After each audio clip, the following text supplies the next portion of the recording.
Well, I sure appreciate that introduction, and I appreciate the response we're getting here. And you know, Don mentioned the Yazoo City, Mississippi Herald. Now, I know a lot of folks go around the country trying to impress people by claiming to be from Yazoo City. But I really am. Now, what I like to do is I like to get every seminar started with exactly the same procedure. I always ask a question. The question I'm going to ask is a very simple question. How many of you folks here in Salt Lake City and in Portland and in Kansas City, how many of you folks have ever heard me before, or else this is your first time? Could I see your hands, please? All right.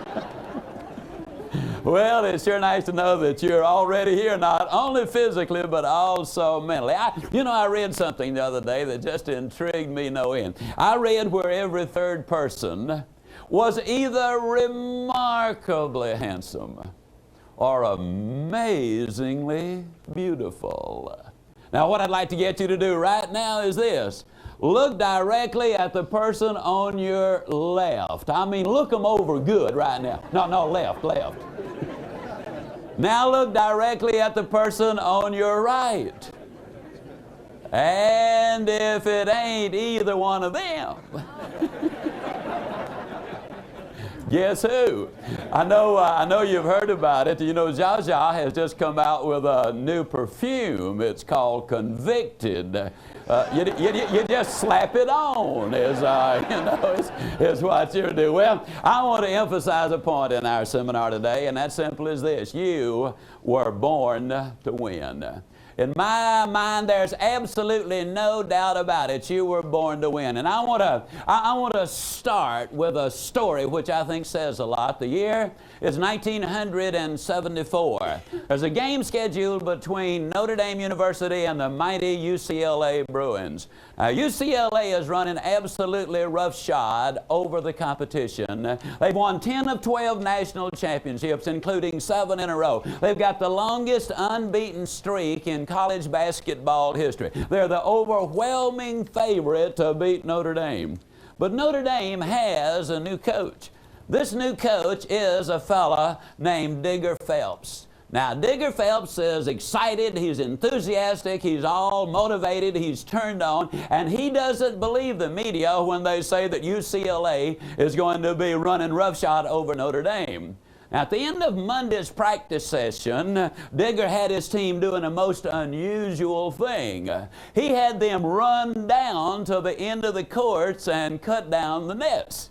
Now, folks, if you know anything at all about basketball, you know that they do not cut down the nets after the end of a practice session. They cut down the nets after they've beaten the bad guys across town, after they've won the district or national championship, but not after a practice session. On Tuesday, Digger Phelps had his team go down to the end of the courts and cut down the nets again. By Wednesday, his guys were convinced that Digger was going to make them the best net cutter downers in all of college basketball. So by Thursday, they were highly motivated about cutting down those nets. I mean, they got good at it. And by Friday, listen, after Friday's session, they were motivated out of their gourd. So much so, as a matter of fact, they did it so good that it was almost anticlimactic when on Saturday, now I did say almost, when on Saturday, after pulling maybe the biggest upset in basketball history, Notre Dame beat mighty UCLA. They had won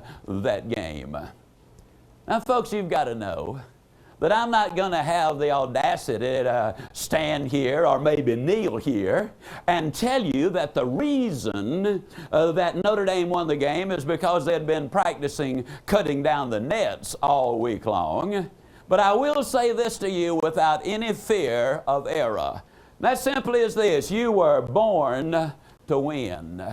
But in order to be the winner you were born to be, you must plan to win, you've got to prepare to win, and you must expect to win. And if you don't plan to win, and if you don't prepare to win, then you have no legitimate reason for expecting to win. Whether you live in Salt Lake City, Portland, or Kansas City, you got to have a plan. Now, I want to emphasize something. Digger Phelps and his coaches put together a magnificent game plan. They worked hard all week long preparing for the game on Saturday. And then on Saturday, because they had planned to win and because they had prepared to win, they legitimately expected to win, and that is exactly what happened. That's what today is about. That's what this seminar is about. Planning to win and preparing to win and building within you that legitimate expectancy based on realistic observations, facts, and procedures, that if you'll take the first two steps, you have every right to expect to win and become the winner you were born to be. Not too long ago, I was coming in on a plane, which is generally the way I fly. And I was seated next to an old boy, and I couldn't help but notice that he had his wedding band on the index finger of his left hand. Now, that's a little unusual. And so I just commented on it. I said, "Friend, you got your wedding band on the wrong finger." And he said, "Yeah, I married the wrong woman." Well, you know, I don't know if he married the wrong woman or not. I'm just so delighted to be able to say that I did not marry the wrong woman. As a matter of fact, last November, the redhead and I, my wife is a decided redhead, meaning simply that one day she just decided that she was going to be a redhead. And she's an excited, decided redhead along about now. She was just inducted into the MasterCard Hall of Fame. And says she's going for a black belt in shopping. And I believe she's going to get it. True story, honest to goodness, true story. A couple of years ago, I came in, it was about 6:30 or 7. There was a note on my desk. It said, "Honey," said, "I have been feeling so depressed." She said, "I've gone downtown for a little retail therapy." When she got home, I could see immediately that she'd been in intensive care. Well, anyhow, I don't know if that old boy married the wrong woman or not, but I do know that a lot of people have got a lot of wrong ideas about what success is and about what it takes to be successful. Incidentally, I refer to my wife often, and when I talk about her, I simply call her the redhead. When I'm talking to her, it's Sugar Baby, and her name is Jean. I want to establish something here that's very important. Matter of fact, we'll build this seminar around 3 basic premises, and that simply is that you are what you are and where you are because of what's gone into your mind. Now, you can change what you are. You can change where you are by changing what goes into your mind. I want to emphasize that because that is an extraordinarily important part of what we go through. Now, I want to also tie to that the fact that life is a long series of choices. And if we make enough of the right choices, we will end up with the right results. For example, for 24 years of my adult life, by choice, I weighed well over 200 pounds. Now, the reason I say by choice is simply because I have never accidentally eaten anything. I mean, it's always been by choice. And if I choose to eat too much today, then I have chosen to weigh too much tomorrow. If I choose to get drunk tonight, then I have chosen to feel miserable tomorrow. Every choice has an end result. Now, you see, we can choose what we put into our mind. And when we choose the right thing to put in our mind, we have chosen the right thinking. We then have chosen the right actions, and the right action produces winners, ladies and gentlemen. Let me share something with you to emphasize the importance of input and expectancy in your mind.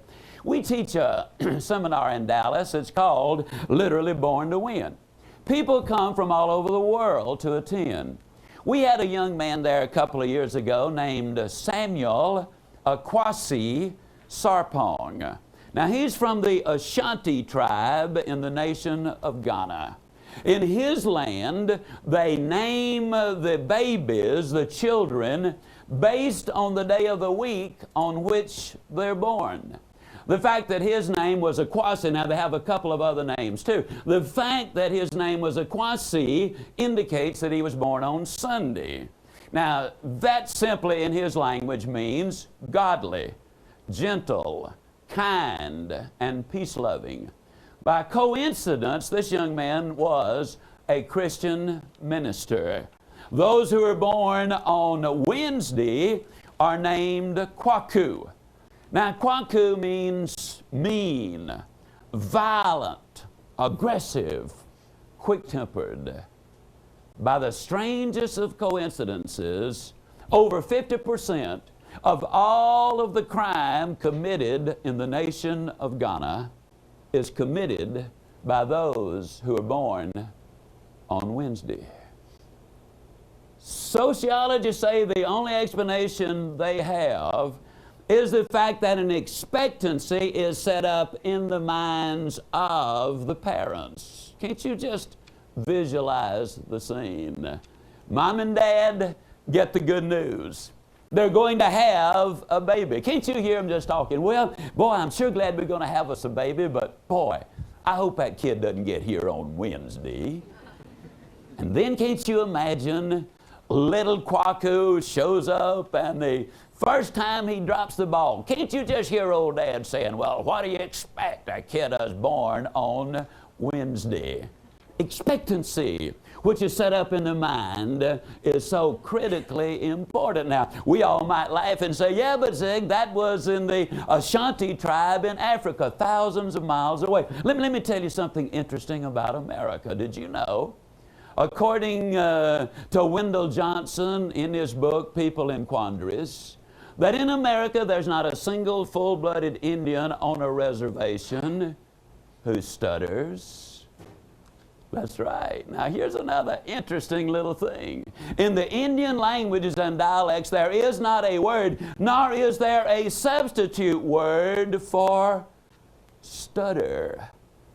And if there's not a word for stutter, how are you going to stutter? You kind of snicker a little bit and you say, well, that's kind of cute, Ziegler, but what's that dude trying to tell me? Here's what I'm trying to tell you. Words paint pictures. Then the mind goes to work to complete the picture. Now, that's the reason the words you use, the language you use is so important, because of those pictures. For example, think of the picture that's painted in the mind of a child when the parent calls him stupid. Do you really think that makes them any smarter? Or does it have exactly the opposite effect? You're absolutely right. Bill Glass, good friend of mine. Bill is the former All-Pro end for the Cleveland Browns, and Bill does a lot of work in the prisons in America today, and he says that over 90% of the men and women who are incarcerated in our prisons today were repeatedly told by their parents, one of these days, you are going to end up in jail. Well, ladies and gentlemen, thousands of years ago, the Bible said, as ye sow, so also shall you reap. Then the computer people came along in modern times and made it 100% negative. Garbage in, garbage out. Well, our seminar is a positive one, and so what I want to say to you is the same truth, and that is if you put the good stuff in, you're going to get the good stuff out. To me, that's exciting. You are what you are and where you are because of what's gone into your mind. You can change what you are. You can change where you are by changing what goes into your mind. I will say some things a number of times today because repetition is the mother of learning and it is the father of action, making it the architect of accomplishment. I just love what Dr. Tony Campola of Eastern College in Pennsylvania says. Dr. Campola says, and I'm absolutely in agreement with him, Dr. Campola says over and over that your past is important because it has brought you to where you are. But as important as your past is, as it relates to your present, it is not nearly as important as the way you see your future. You see, ladies and gentlemen, the way you see your future determines your thinking today. Your thinking today determines your performance today. And your performance today determines your future. But hey, did you hear what else Dr. Campola said? Dr. Campola said, look, I understand about your past. I understand that you've had a bankruptcy. I understand that you've had a failed marriage. I understand that you've been chemically dependent. I understand that you were abused as a child. I understand all of those things. But let me say it over and over and over. That is in the past. And I want to say this a number of times. Failure is an event. It is not a person. Think of all of the times that Babe Ruth struck out. Think of all the incomplete passes that Roger Staubach threw. Think of all the sales that a super salesperson has missed, whether they live here in Salt Lake or Portland or Kansas City or Yazoo City. We've missed a lot of sales. So what? Failure is an event. It is not a person. In my own life, I was stone broke at age 45. My dad died when I was 5 years old. It was the heart of the Depression. I'd worked hard all of my life. I had been selling on the streets since I was 8 years old.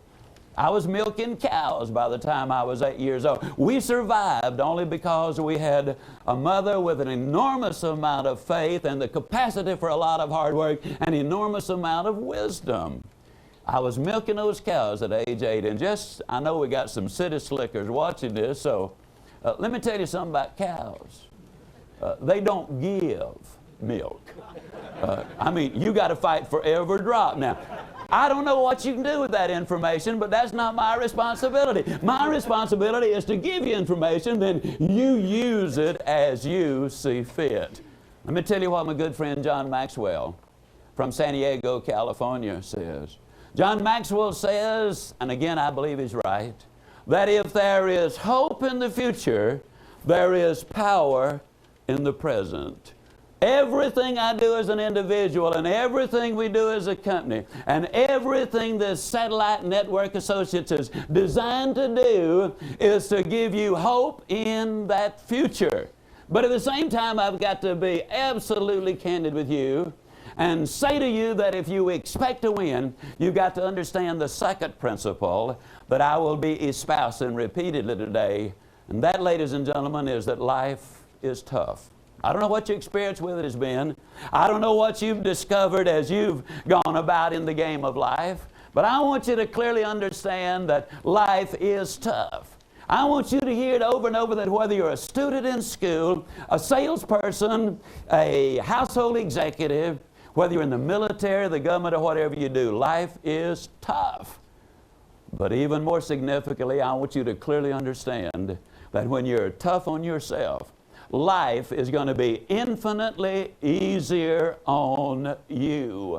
I just want you to understand that you got to be before you can do, and you got to do before you can have. Now, the reason I emphasize that is this. The average 20-year-old American has witnessed 1 million television commercials. That's 50,000 a year. That's 1,000 a week. And those commercials, primarily 30 to 60 second ones, repeatedly say, you know, everything has a 30-second or a 60-second solution, but that's not what life is all about. The songs of today frequently sing, I want to be free. But folks, let me tell you something. You take the train off the tracks, it's absolutely free, but it cannot go anywhere.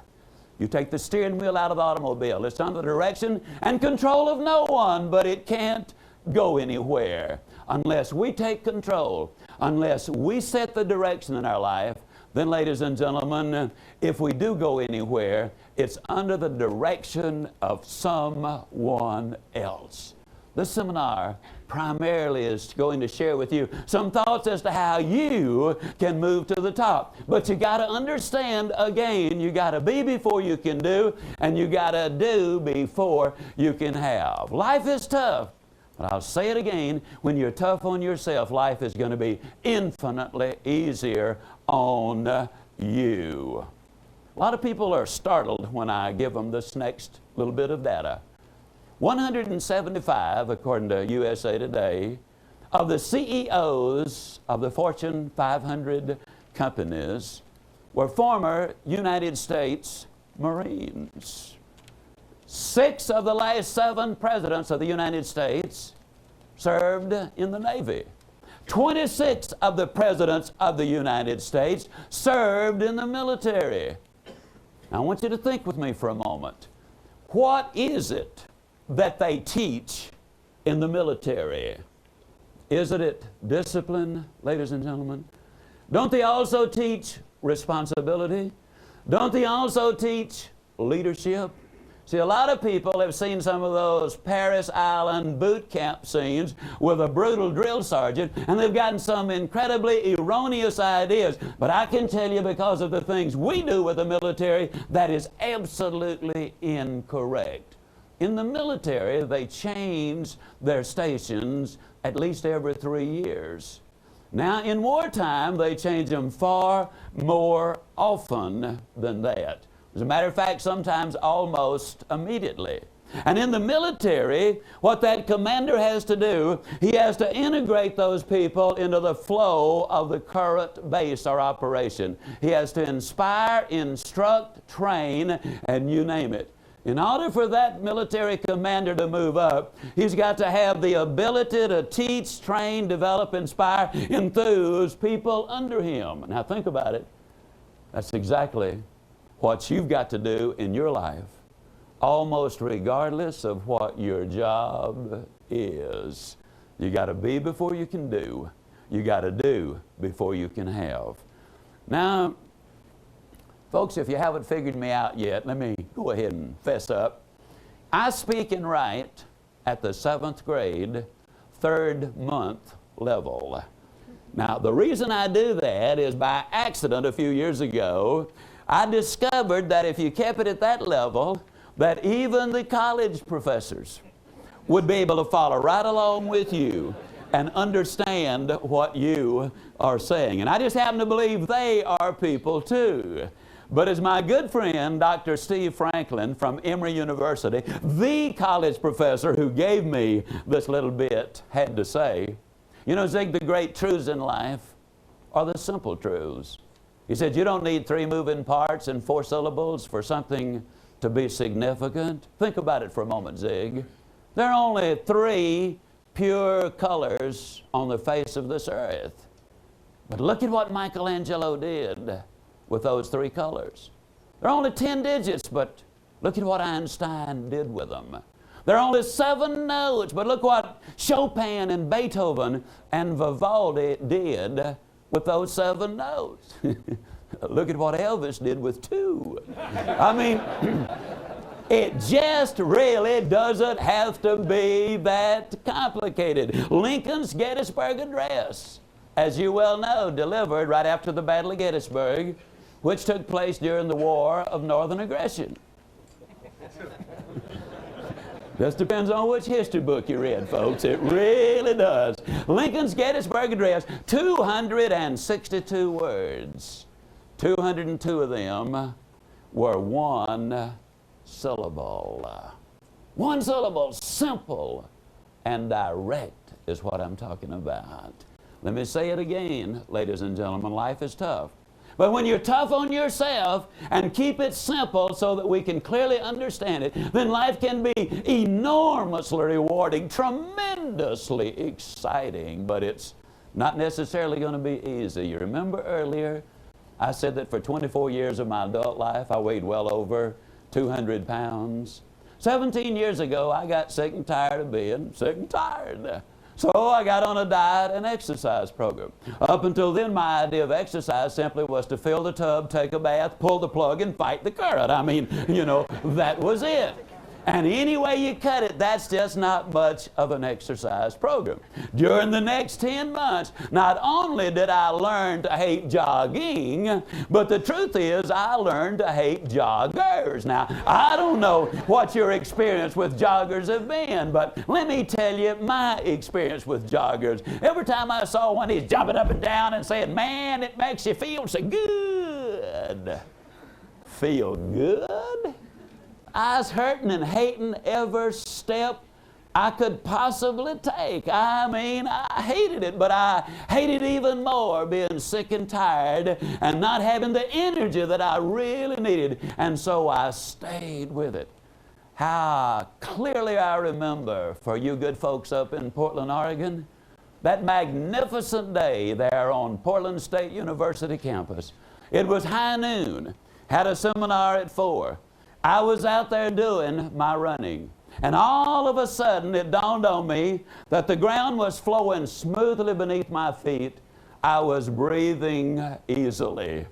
That's the day I changed my vocabulary. Please don't miss this. Ladies and gentlemen, you don't pay the price for good health. You enjoy the benefits of good health. There are those words again. You don't pay the price for a good marriage. You pay the price for a poor marriage. You enjoy the benefits of a good one.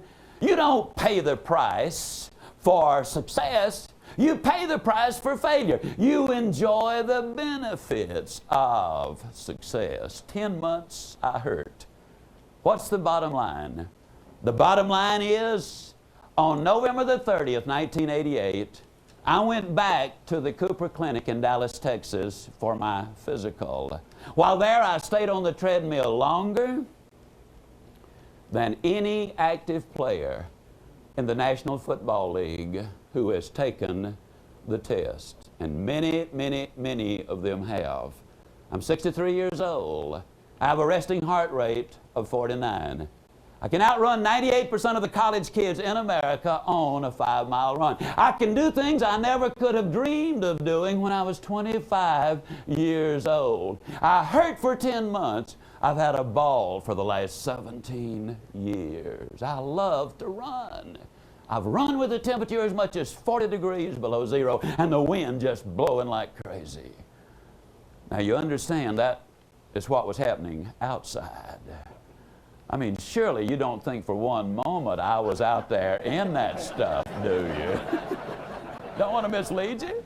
Now, what I was doing, I was running inside in a ballroom or up and down a hotel corridor. I was running, though, and that's the point. I finished that little dissertation, and Dr. Cooper's a good friend of mine today, and he kind of grins, you know, and he said, "Yeah, Zig, that's pretty good." But so let me tell you about this 65-year-old lady who lives here in Dallas. Be glad to introduce you to her, ZIGLAR. She started jogging when she was 59 years old. She just finished her 10th marathon. 2 of them were 50 miles long.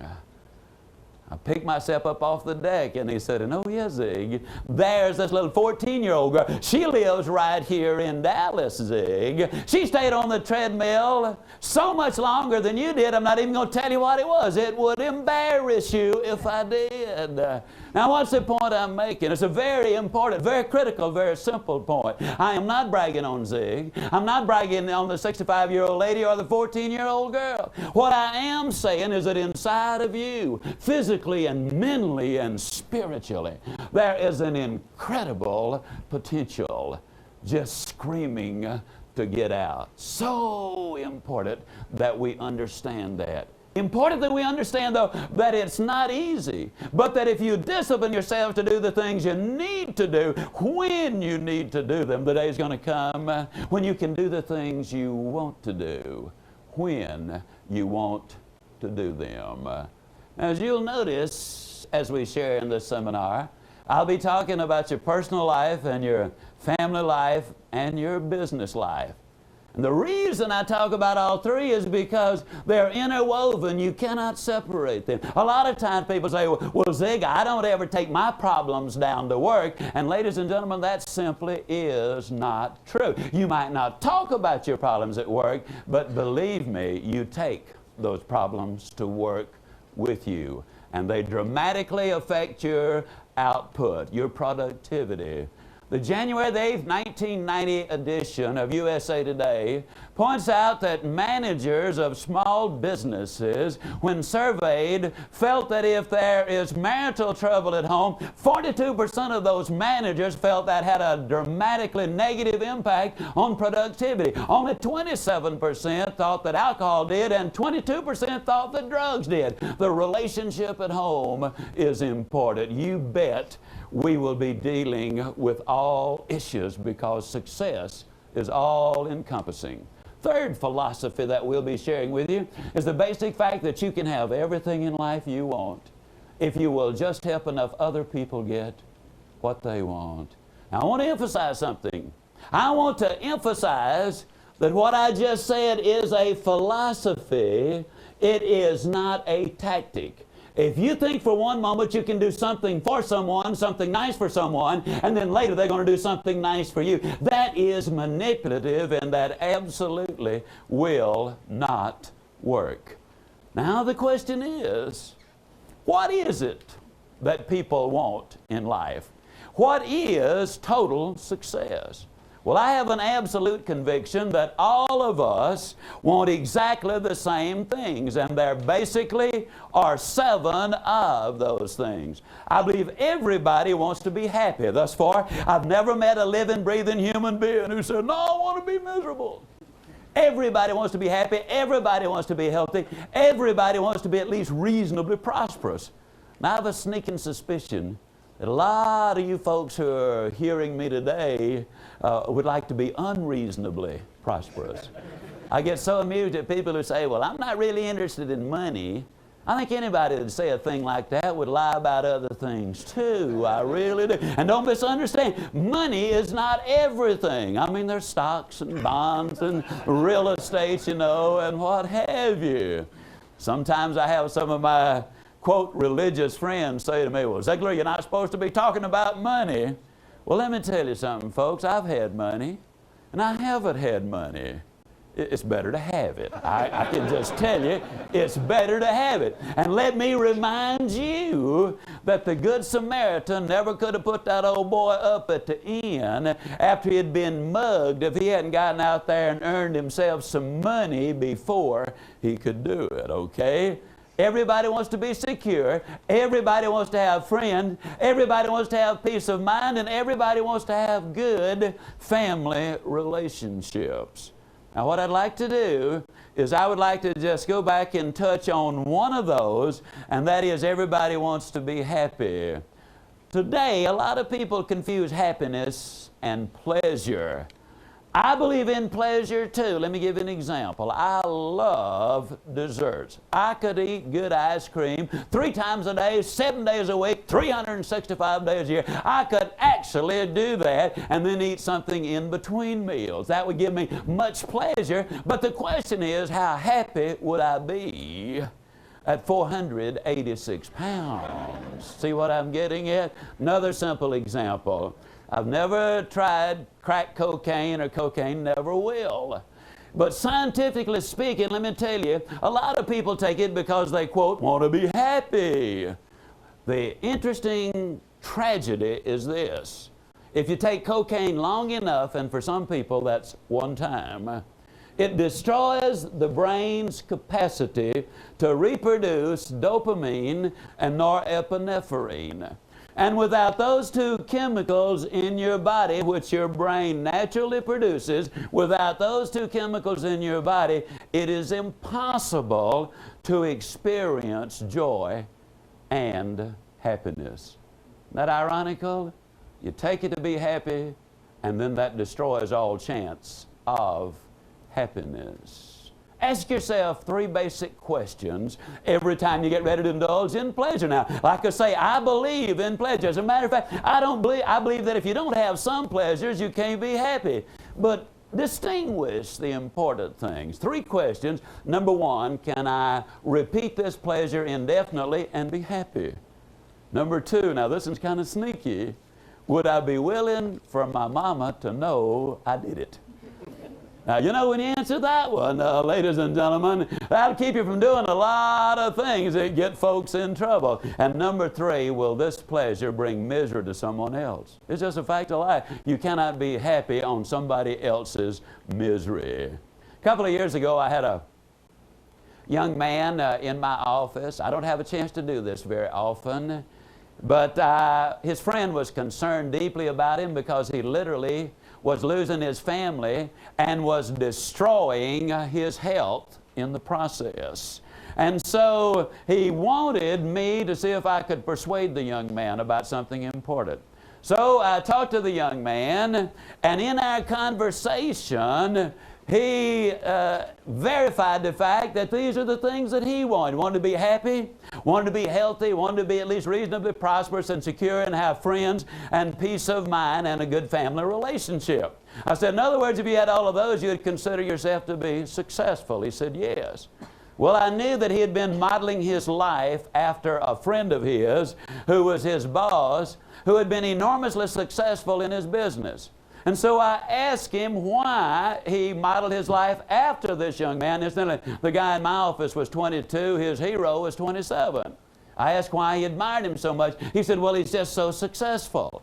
So after we defined success, then I asked him the question. I said, tell me, how happy is your friend? And he looked at me and he said, well, I can't say for sure.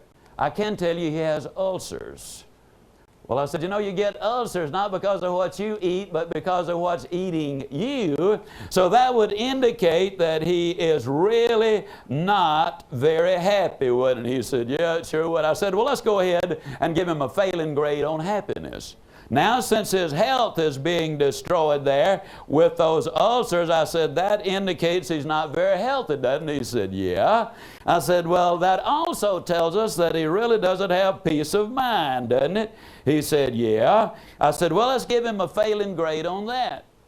Then I pointed out to the young man, I asked him one question, we get 3 failing grades because of it. I said, tell me about his prosperity. And he said, well, he's doing extremely well. I said, okay, let's give him on that one a plus mark. He said, okay. I said, tell me about his security. How financially secure is he? And he said, well, far as I know, he's very secure.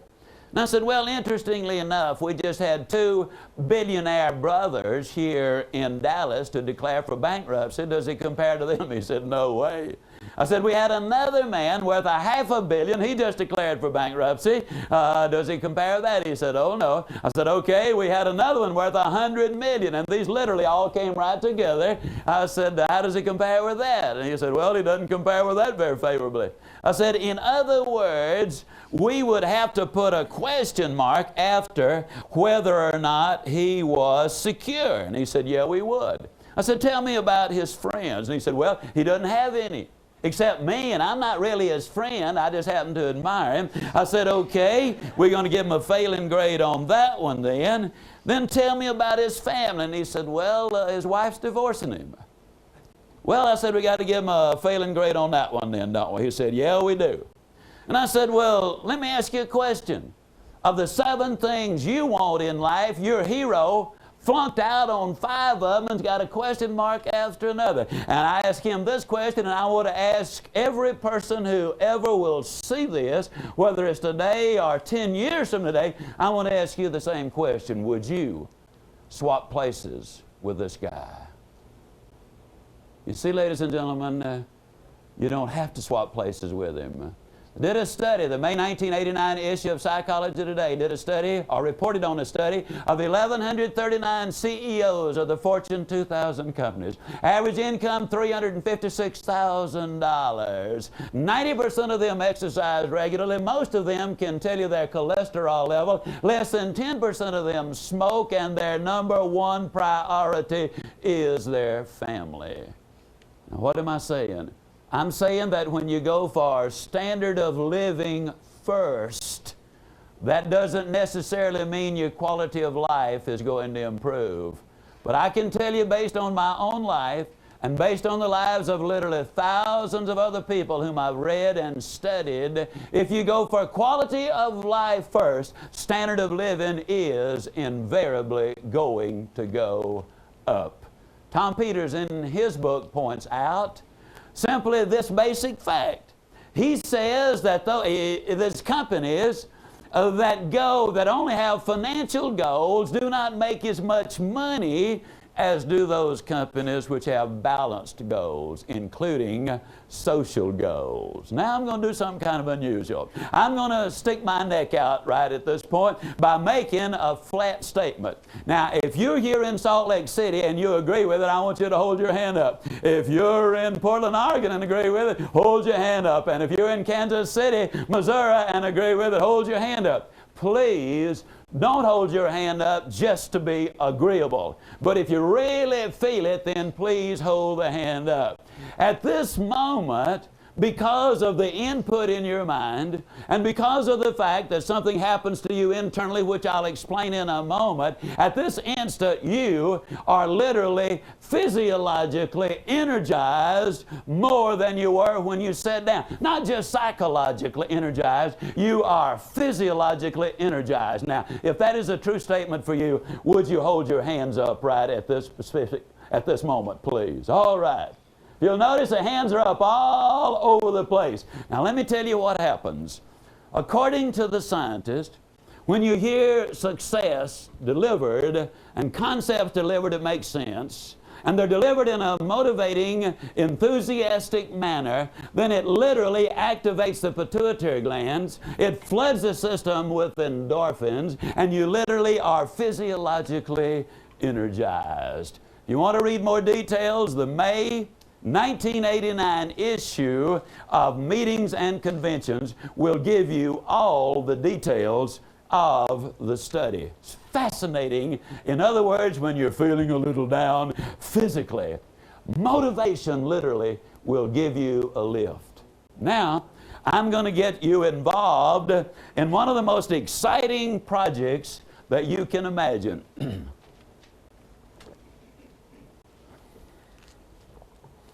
What I would like for you to do, and before I ask you to do this, I want to ask a question here, and I wanted to answer it also in Portland and Kansas City with a show of hands. Those of you who have something to do with employment in your company, would you hold up your hands, please? Just stick up your hand. If you're an employer, make decisions along those lines, okay? Now, those of you who have to answer to the employer, would you hold up your hands, please? Okay, here's what I want to do. I want you employers to imagine that you've got an immediate opening in your company. And what you want to do is you want to find the dream person to fill the opening. You've just heard a computerized service that will enable you to locate this dream person. You can literally get on that computer and program in every desirable quality that you want that employee to have. So employers, start thinking about the dream employee. And for you employees, I want you to think like this. Imagine, if you will, that when you go to work tomorrow, they will ask you or say to you, we now have got a new boss, or your boss has just been promoted, and we want you to choose your new supervisor boss. We want you to come up with every quality you want this supervisor boss to have. So with that in mind, I want you here in Salt Lake City, I want those of you in Portland, I want those of you in Kansas City to start thinking about those dream qualities. And as you call out those qualities, we are going to program them in so we can get a composite of what that dream employee looks like. Now, I want you also to keep this in mind. You must take notes as you do this. You must take the notes. Now, what I want you to do, starting right here in Salt Lake City, I want you to call the qualities out loud so that we will be able to draw a picture of this dream employee, this dream employer. That's what I want you to do, okay? What's the first dream quality that you think about? Integrity. That is number one here in Salt Lake City, all right? Give me another one. Loyalty, okay. You want somebody who's loyal. Give me another one. Dependability, all right, put that one down. Positive mental attitude. We've got, I believe that's integrity, dependable, loyalty, and a positive mental attitude. We need 2 more right here in Salt Lake. Somebody who is honest, absolutely. Number 5 was honesty. Number 6. Fair. Somebody who is fair. Okay. Now what we're going to do is we're going to go up to Portland, Oregon. Let's hear it loud and clear in Portland. What's one of the qualities we're going to need from you? Enthusiastic. Enthusiastic. Okay, boy, that is so important. Number 2. Interested. Somebody who is interested in what they are doing. Interested in you as a person. Number 3.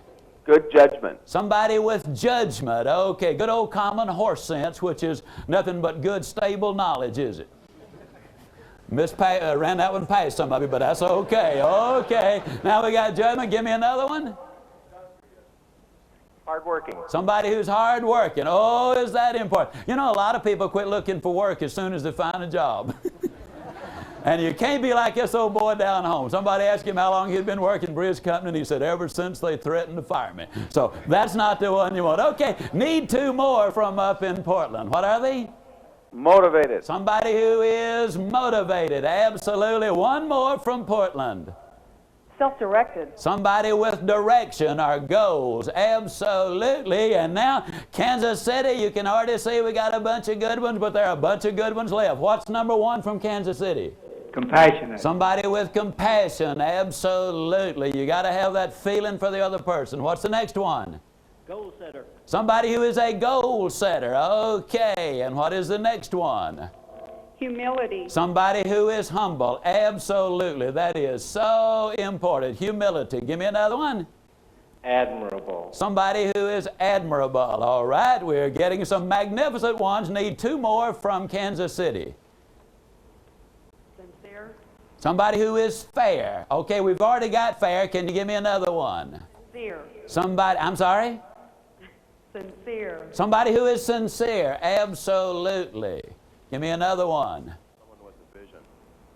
Are we back to Salt Lake City now, or do we need 1 more from Kansas City? Need 1 more from Kansas City.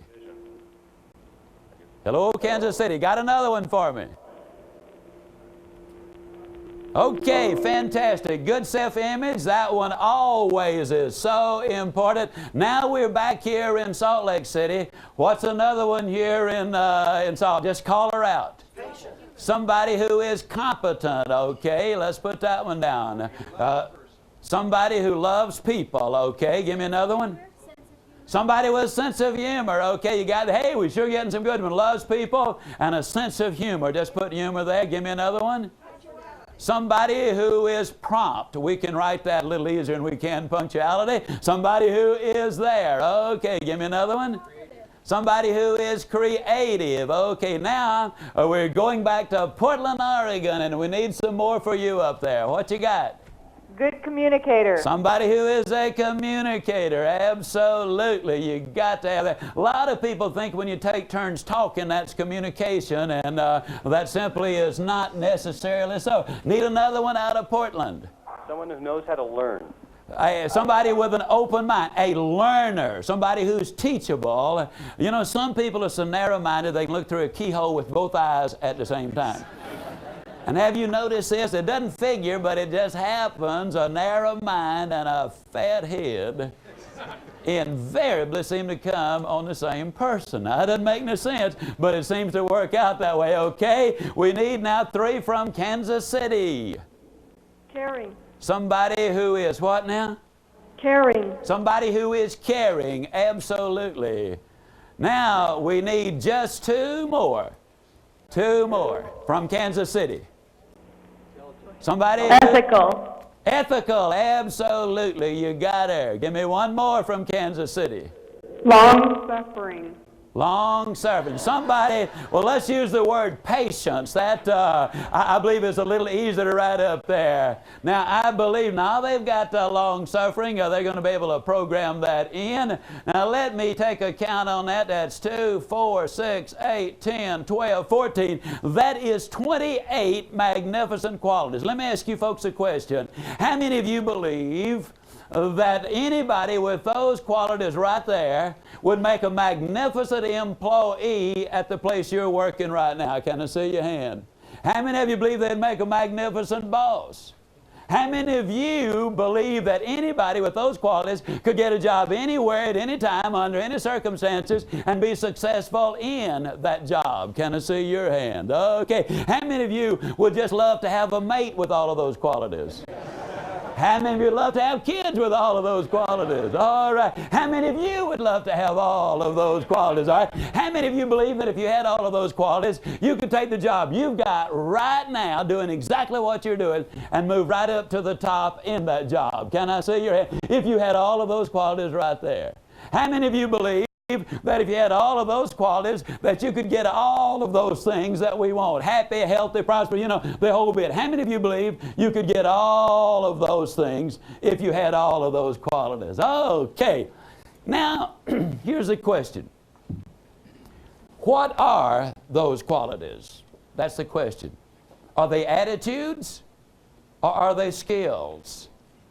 I want us to go back down the list, and I'm going to call out the quality, and I want you to simply say attitude or skill.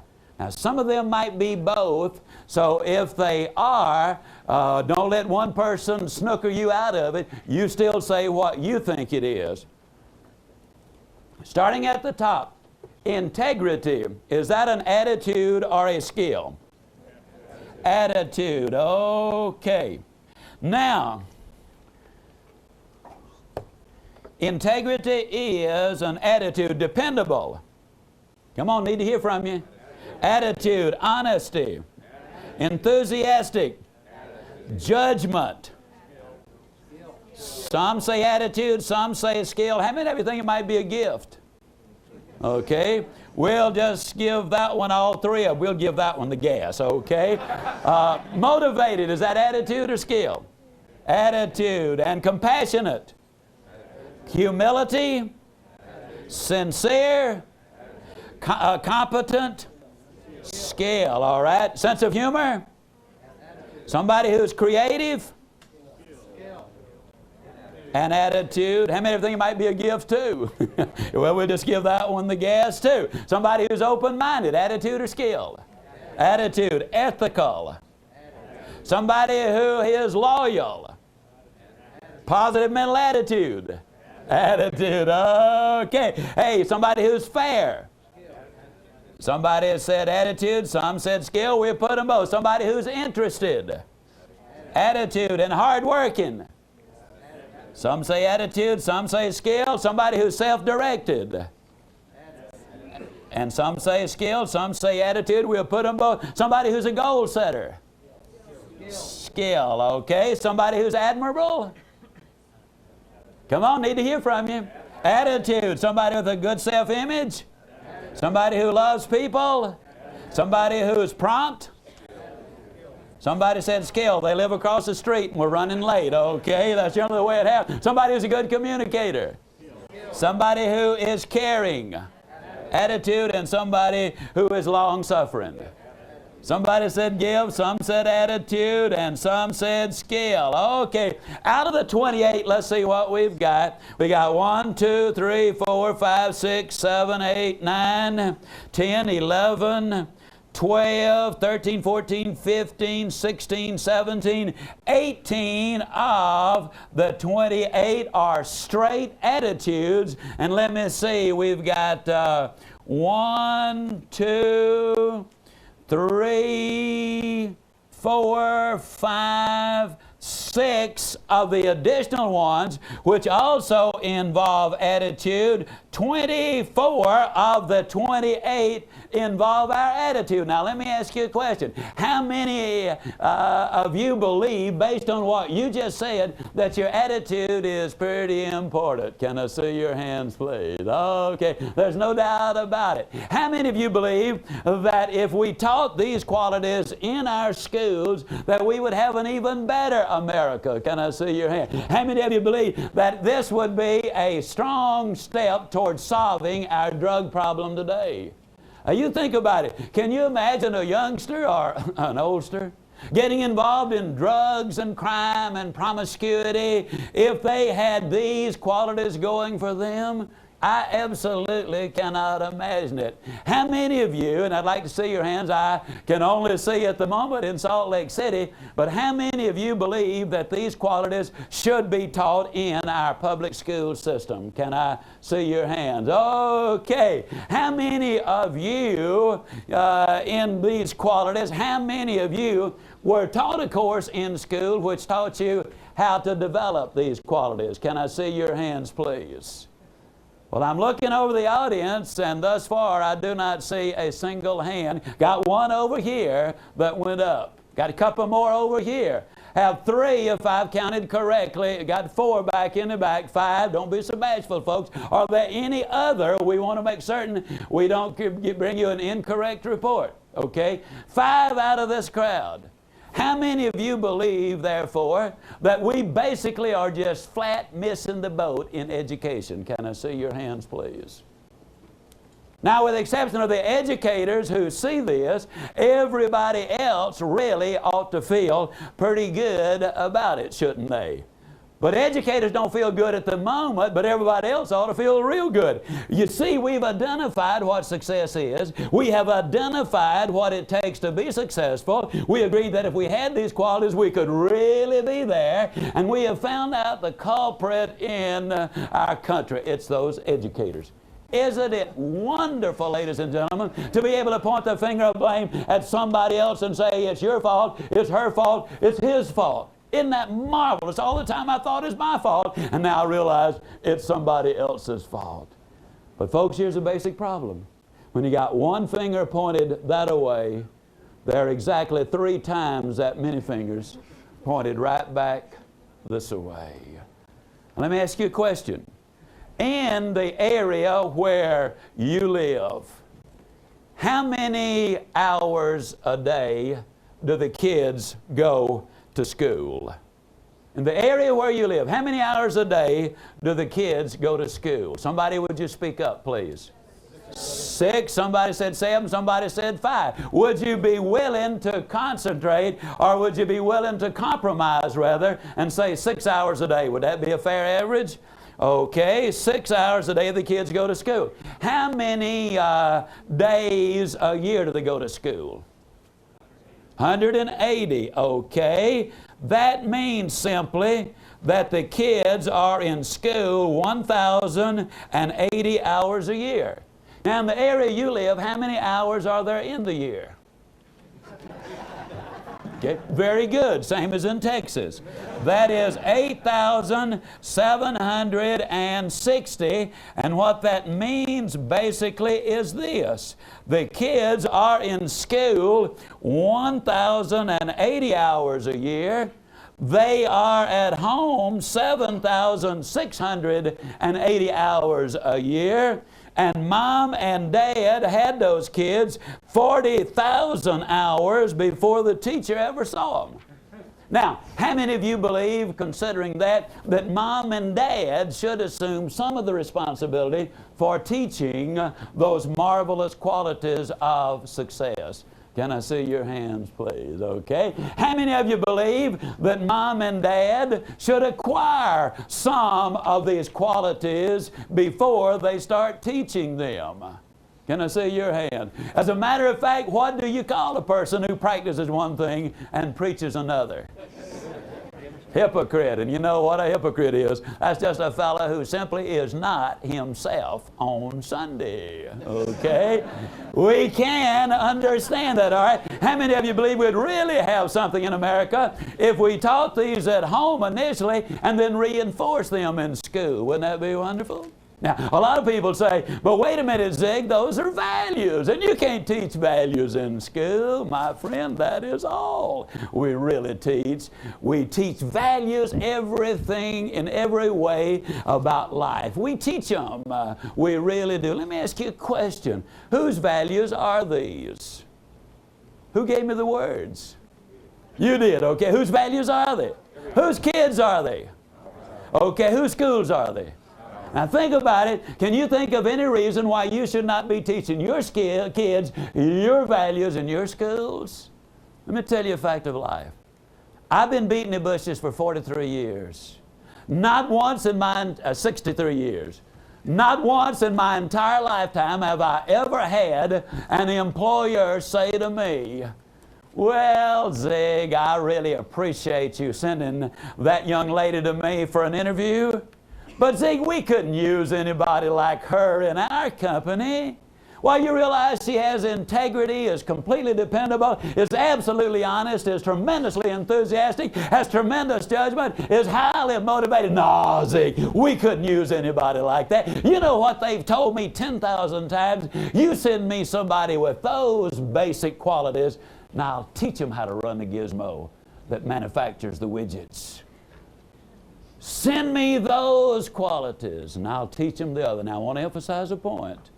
That's the place you start, folks. When you have those qualities, amazing things happen. Now, if you want to be a physician, you still got to go to medical school and learn medicine. If you want to be a dentist, you still got to go to dental school. If you want to be an accountant, you still got to study that. But what we've discovered is this. Anybody who has these basic foundational qualities can learn and do learn the other things far more easily and quickly, and they become better at it. Now, here's a question.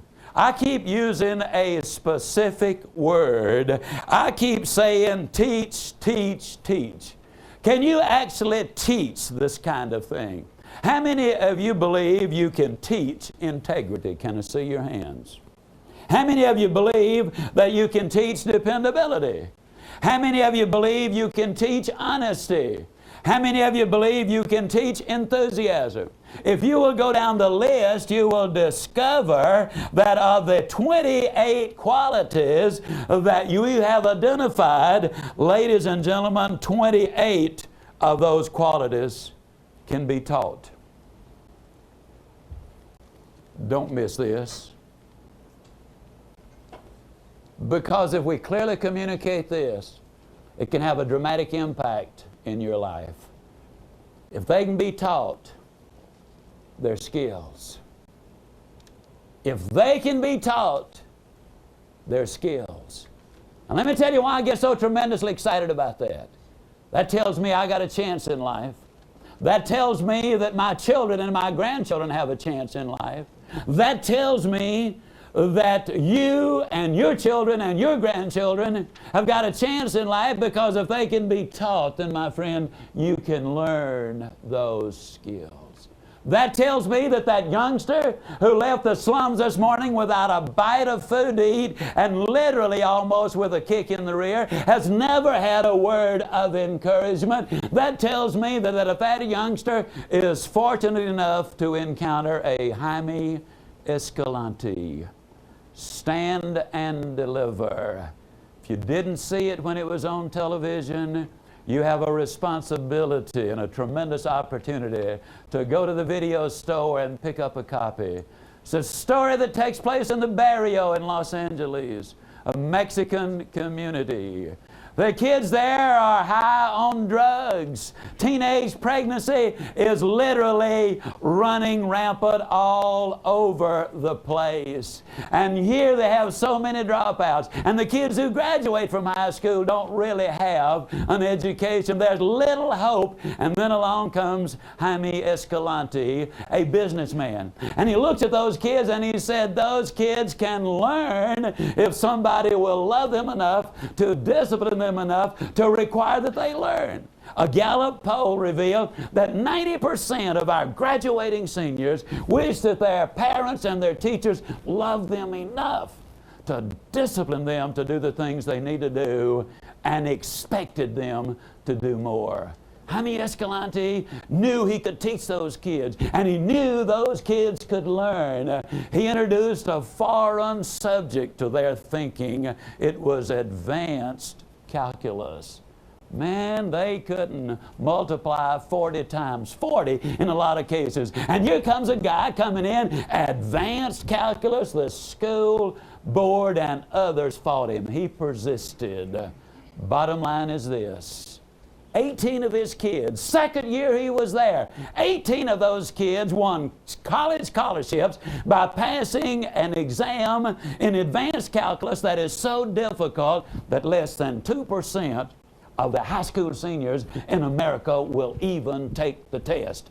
And 7 years later, 85% of those kids are professionals. Let me say it again. Failure is an event. It is not a person. You are what you are and where you are because of what's gone into your mind. You can change what you are. You can change where you are by changing what goes into your mind. I want to say also, as strongly as I possibly can, that you, yes you, and this is the thing, ladies and gentlemen, that gets me so excited about what I do. Earlier you have said that anybody with those qualities could be enormously successful. You've said anybody with those qualities could take the job you've got and go right to the top. I'm going to tell you without any fear of error. I can look you straight in the eye, and yes, I do mean you, and I do mean I'm looking you right in the eye, and I can tell you that you already have every single quality that you have identified right there. Every one of them. Are you going to sit there and tell me, no you don't, you have no integrity, nobody can count on you? As far as being honest, forget it. Well, I'm so crooked that when I die, they're going to have to screw me in the ground? Are you going to sit there and say, hard work, man, I'm so lazy I wouldn't hit a lick at a snake? You have got, my friend, some of every one of these qualities. Now, you are pitifully, woefully short in many of them, as are all of us. But let me say it again. You're what you are and where you are because of what's gone into your mind. You can change what you are. You can change where you are by changing what goes into your mind. You might have a little argument there and say, but Zig, me? Man, if I had all of those qualities, I would be doing so many things. I wouldn't be sitting here listening to you. I'd already have it made, man. Not necessarily. Year's 1901. It's down in Beaumont, Texas. A man has having to sell part of his property to feed his family. There's a depression on. There is a drought on. An oil company came to him one day and said, sir, we believe there might be oil on your property. Let us drill for it. And if we discover any oil, we will pay you royalties on every single barrel that is pumped out. Well, the man had absolutely nothing to lose. He had a tremendous amount to gain. So he said, let's do it. Well, in those days, the derricks were made out of wood. And when they brought in a gusher, it literally destroyed the derrick. And the greater the destruction, the greater the excitement, because that indicated an enormous amount of oil underneath.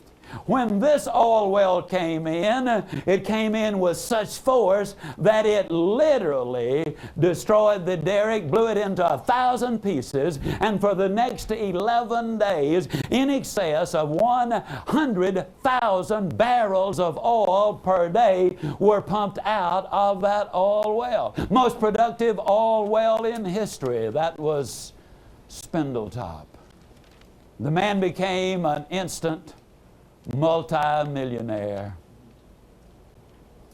Or did he? You see, the reality is this. He had been a multi-millionaire ever since he had acquired the property. But until they discovered the oil and brought it to the surface and took it to the marketplace and cashed it in, it literally had no value. My friend, please hear this. You see, the reality is you have some of all of these qualities. I can say that again without any fear of error. But I also will say this to you, that until and unless you recognize and accept that fact, then there's not going to be the use of those qualities that will enable you to be the complete success you are capable of being. There's a beautiful lady. She lives in Dallas, Texas. She has an IQ of 141. When she was a teenager, she was literally a traffic stopper. She'll still slow traffic down, incidentally, quite a bit.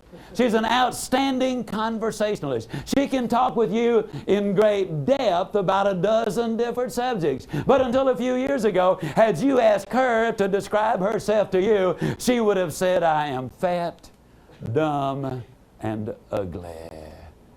Ladies and gentlemen, we got to be honest, and one of the things that is so exciting is that before this seminar is over, I'll be sharing with you specifically how you can begin to develop the qualities you've already got, because it would be a tragedy beyond belief to have the very foundation that would enable you to be enormously successful and never literally use what you have got.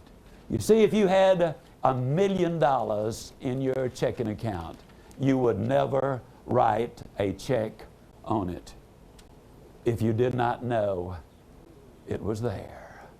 But the moment you discovered its presence, then at that precise moment there would be a boom in the local economy.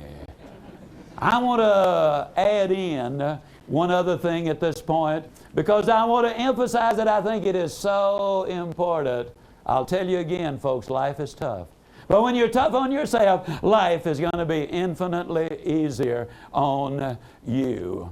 Several years ago, I was speaking down in San Antonio. During one of the breaks, a lady came up to me. She had a question. She wanted to ask it, but she didn't want to look me in the eye in order to ask the question. So she lowered her head looking at the floor, and she said, "Mr. Ziegler," she said, "you kind of make a nice little old fee when you make them little old speeches you make. Now, don't you?" Then she looked up, grinning so wide she could have eaten a banana sideways. I mean, she was grinning. Now, I looked at her and I said, "Now, ma'am, I don't have any idea where you heard that. Have no idea where you got the message. But it's absolutely incorrect. It is a vicious rumor, and I don't want that to ever spread out of this room. I want to stop it right here." I said, "The truth is, I really make a great big old fee for them little old speeches I make." But you know what I didn't tell her, folks? I didn't tell her the number of times that I've spoken to the Lions and the JCs and the Rotaries for no fee.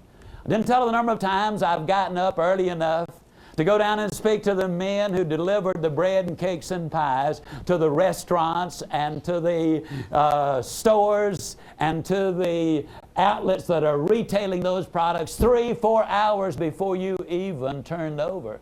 I didn't tell her the number of times I've been into schools and prisons and halfway houses and drug rehab centers, the number of times I have spoken to vacuum cleaner and cookware and real estate and life insurance companies, the number of times I've driven 50 miles, 100 miles, 200 miles on 3 different occasions to speak to a dozen people free, and then have to drive back that night, my expense, because I did not have enough money to pay the motel bill. But I did those things because I honestly believed I had something to say. I did those things because I knew in my own heart and mind that if I were ever going to be paid for saying what I had to say, that I not only had to say something that had value, but I had to say it in a way that they would be able to accept the message.